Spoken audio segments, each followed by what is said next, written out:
"But still, your countrymen will come?" he asked. "Yes."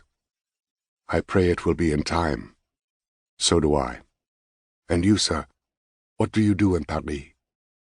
Ah, how to answer that? I was a reporter, a war correspondent, but hobbled, thanks to Henri's government, and part-time, thanks to mine. I was also a spy. But I said something that surprised Henri, and surprised me too.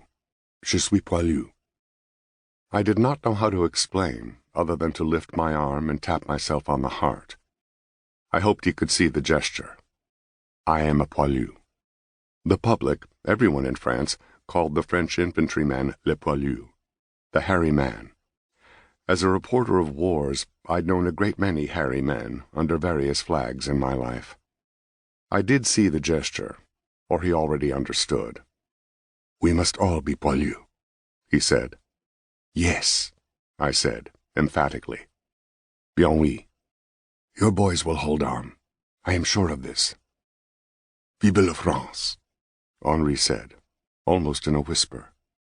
I said it too, and as I did, I realized that he'd whispered so his voice would not crack from emotion. He was gone. 3 or 4 searchlights flared up now and scraped around against the ceiling of clouds, and then abruptly, quietly vanished again. I knew the sound of Zeps, and there was none of that, only the buzz of the Nieuports. I drained what was left of my present bijou, and it burned its way up into my nose and all through my head. There'd be no Zeppelins tonight. The German command had lately shifted their attention to the more vulnerable London. I knew something about all that. They'd even exerted a bit of influence on those operations during a challenging week at the end of August, when I'd no longer been Kit Cobb at all, but a man who existed only in phony documents and a scrim of lies, sneaking around Germany for my country's Secret Service.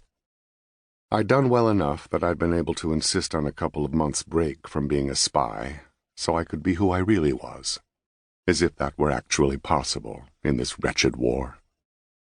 My own quiet cafe rant, as a war correspondent, had to do with one of the nasty advances of this so-called Great War, strictly codified censorship of the news, a parallel war against a free press. We could not get into the battle line trenches where the bodies of the husbands and sons and fathers of Europe were being savaged, countless tens of thousands of them, just 40 miles from where I sat. We could not even follow the battlefield advances and retreats until the events were reviewed and adulterated by the generals and the politicians, all in the name of public morale. At least I'd gotten clearance from the French War Office of muckety-muck press suppression to write what might become a decent story, might even get me close to the action. A feature on the American volunteers driving ambulances to and from the Western Front. The French approved, I figured, because it might give Woody Wilson a kick in the butt, a big story in the U.S. papers about all these American college boys and farm boys and mailmen and store clerks finding the guts that the American president can't find to come to France and stand up to Kaiser Willie. Henri returned with my third bijou, my intended last, for I would be working tomorrow. He set it in front of me and said, "Perhaps soon the British will be of more help." I thought I heard his subtext, since America won't likely be. But as clear-headed as Henri could be about us, he was buying the propaganda about the Brits. He immediately said, "Perhaps from the meeting something good will come." Adjoining the War Ministry's Office for the Suppression of News was the Office for Manipulating the News.